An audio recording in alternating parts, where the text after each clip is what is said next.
Hello दोस्तों। अभी थोड़ी देर पहले मैं देख के आ रहा हूँ captain America the brave new world, और सोचा कि उसके बारे में थोड़ा सा रिव्यू कर दिया जाए, आपको बताया जाए फिल्म कैसी है। और ये स्पॉइलर फ्री रिव्यू होगा, सारे स्पॉइलर मैं आपको फ्री में ही दे दूँगा। वैसे तो कोई स्पॉइलर इसमें ज़्यादा मूवी में है नहीं।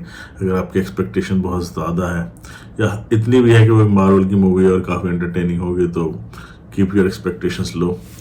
इतनी कुछ खास मूवी है नहीं।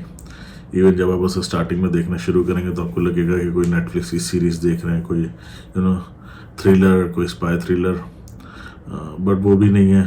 फिल्म की जो टोनिंग है, जो शेड्स हैं, बहुत ज़्यादा डार्क हैं। मतलब ज़्यादा पैसा खर्च नहीं किया गया है। इवन वीएफएक्स पे भी ज़्यादा पैसा खर्च नहीं किया गया है, और सिर्फ म्यूज़िक उसके अंदर आप देखेंगे, बैकग्राउंड स्कोर है वो थोड़ा बहुत आपको सही लगता है। बाकी मुझे लगता है कि शायद सैम विल्सन को कैप्टन अमेरिका स्थापित करने के लिए मूवी बनाई गई है, और इसका कोई औचित्य था नहीं। अगर नहीं भी बनती तो शायद कुछ ज़्यादा बिगड़ नहीं पाता। मेरी एक्सपेक्टेशन थोड़ी सी इसलिए थी कि उस पर रेड हल्क है, और आई थॉट के रेड हल्क है तो शायद हल्क भी होगा, क्योंकि कॉमिक्स बुक के हिसाब से तो रेड हल्क को सिर्फ हल्क ही हरा सकता है या पकड़ सकता है। पर यहाँ पे जितना मासूम रेड हल्क को दिखाया गया और जितनी देर के लिए दिखाया गया, वही सीन थोड़े से अच्छे हैं, पर जितना मासूम दिखाया गया उतना रेड हल्क है नहीं।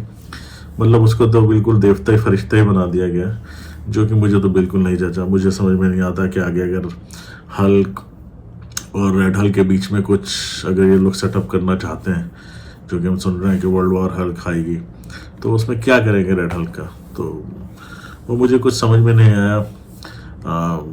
रॉस थंडर जो है वो जनरल थे, अब वो अमेरिका के राष्ट्रपति बन चुके हैं। वो सैम विल्सन से बोलते हैं कि they want to start a venture initiative again, और इस बीच कुछ घटनाएं हो जाती हैं। कोई थंडर बोल्ट रोस के ऊपर हमला करा देता है, और वो कौन होता है, वो कोई खास इंपॉर्टेंट आदमी नहीं है। वो स्पॉइलर अगर मैं आपको बता भी दूं तो शायद कोई फ़र्क ना पड़े, पर फिर भी आप जाके मूवी देखिए। और मतलब इसके अंदर कोई प्रॉपर आपको विलन नहीं दिखेगा, कोई ऐसा नहीं दिखेगा कि आप बहुत ही खतरनाक विलन है, जो कि मार्वल की परंपरा रही है कि होने चाहिए, जैसे थैनोस था। पर मार्वल का ये भी है कि वो सारे बड़े विलन को ख़त्म करके आगे बढ़ जाते हैं, जबकि कॉमिक्स बुक्स में आज तक वो मरे नहीं हैं। मुझे तो आज तक ये भी समझ में नहीं आया कि मार्वल ने थैनोस को भी क्यों मार दिया। ठीक है, उसने कुछ किया था, उसकी कहानी वहाँ ख़त्म करते, और सुपर हीरो उसको मार कर नए लाने का मतलब तो कुछ नहीं है ना। अगर आप एक फ्रेंचाइजी चलाना चाहते हैं तो मुझे लगता है कि आयरन मैन वगैरह सब जिंदा रहने चाहिए थे, उनकी फ्रेंचाइजी चलती रहती। सबको मारने की क्या ज़रूरत थी, और कोई नीड नहीं थी सैम विल्सन को कैप्टन अमेरिका बनाने की।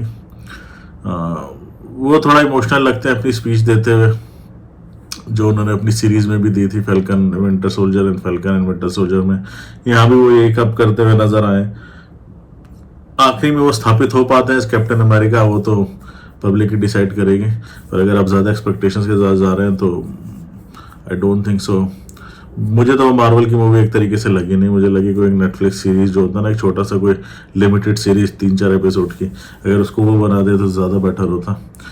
कोई पोस्ट क्रेडिट सीन उसके अंदर ऐसा कुछ है नहीं। पहले एक मिड क्रेडिट होता था और एक पोस्ट क्रेडिट। मिड क्रेडिट है नहीं, एक पोस्ट क्रेडिट है बिल्कुल एंड में जाके, जिसका आने वाली मार्वल से कोई संबंध नहीं है, कोई रिलेशन नहीं है। वो जो कि ज़्यादातर मार्वल की मूवीज़ में रहा ही है, कि जितने भी उन्होंने आज तक पोस्ट क्रेडिट देखा है, मुझे लगता है 70-80% का आगे जाके कुछ हुआ ही नहीं है कभी। तो मेरे को नहीं लगता कि आपको देखना चाहिए, रुक के इतना टाइम वेस्ट करना चाहिए। आपको यूट्यूब पे कल ही आ गया था वैसे तो, वो रात को वहाँ भी देख सकते हैं, और देख कर भी कुछ समझ में आने वाला नहीं है खास।